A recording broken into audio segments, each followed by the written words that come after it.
Hello, my name is Cheryl Wilson, and if you're returning, thank you so much for returning to my channel. And if you're new, hopefully I will be able to share with you some things that will help you in your art journey. A question that I asked myself over and over again, and I get a lot of people asking me how I found my style. And the question that I found that I had to ask myself is, what makes me unique? How I found my voice as an artist, and it still came back to the same question: what makes me unique? So I hope that I'm able to, in this video, show you a path to take, some things to do to help you find your particular voice. And I hope it will be fun for you, but I hope most of all that it will help you learn as you grow as an artist.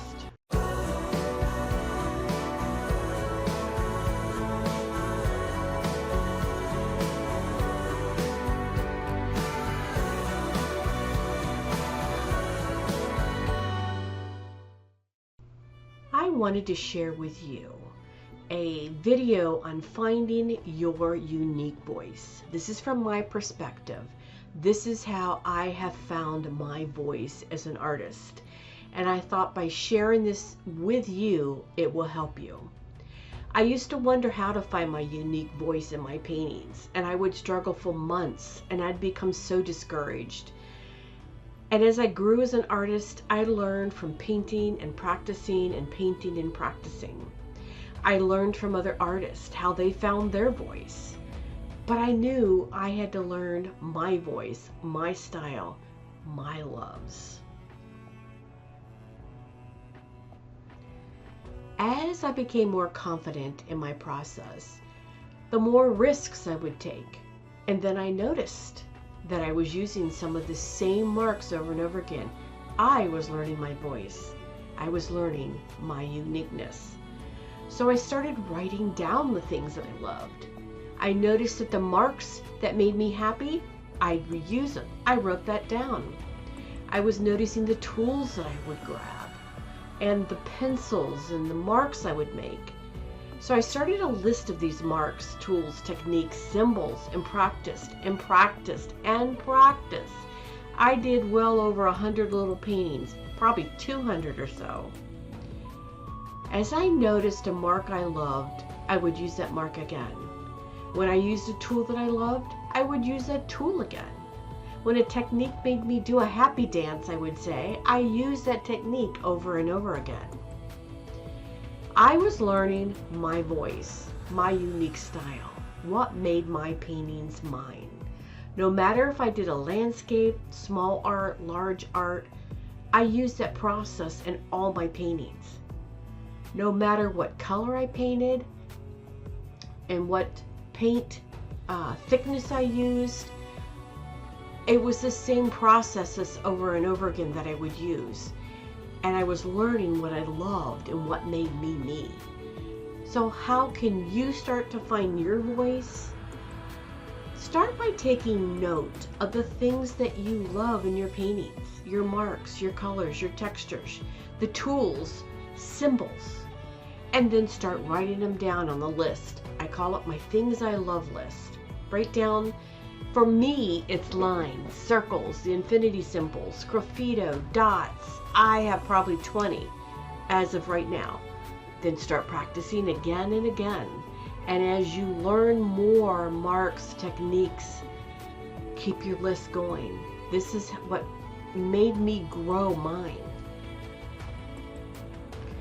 So I thought I would show you some of my paintings and then talk through the process of the marks that I use in my paintings over and over again.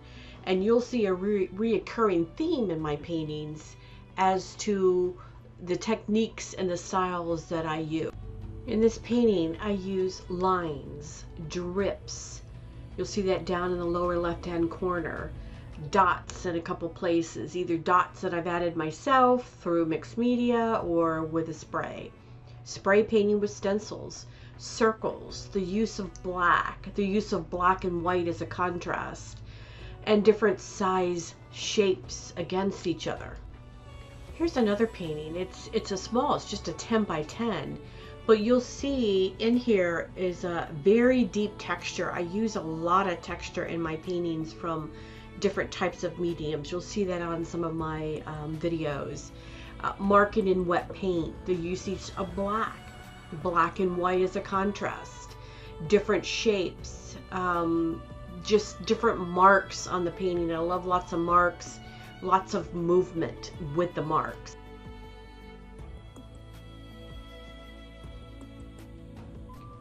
Now this is even a different painting. It doesn't have as much different colors. It's just a few colors, but it's got a grouting tool to make circles. I do a lot of circles in my painting. Again, the usage of black and white as a contrast. Drips, I use a lot of drips. Stenciled lettering, layers, turning the painting around while I'm painting to do some of the same techniques but from a different viewpoint. I wanted to throw in a painting I did on actual watercolor paper, and then later I adhered it to a board. But this has black lines. It has a lot of texture. Black and white as a contrast. It's got some circles, but then I've covered it up so there's some half circles. Marks in paint while it's wet, and you can see that in a couple places. It's kind of small. Shapes and lines. Scribble lines of different sizes. A lot of these are repetitive. Same things I do no matter the size, the color, whatever paper or canvas that I've used.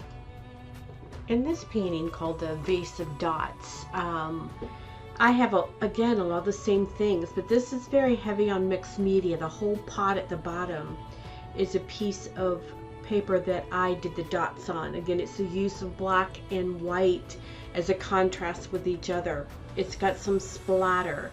It's got sgraffito on there. It's got very loose lines. It's got a lot of texture. A lot of the things that just continually to make me unique in my approach. I wanted to put this one in. It's called Reflecting Significance, and it is primarily almost all added papers that I have put in here. Instead of the whole art being painted on, each one of these smaller sections here have been attached to the canvas. But again, it's got a lot of the same marks that I always use, the black and the white. The black and white is a contrast. Drips, lines, circles, and these are like half circles. You'll see in there a lot of texture. And so this was a unique one I wanted to add because not only was it a painting where it was primarily added mixed media pieces, each one of the mixed media pieces had some of the same style that I put in my larger pieces.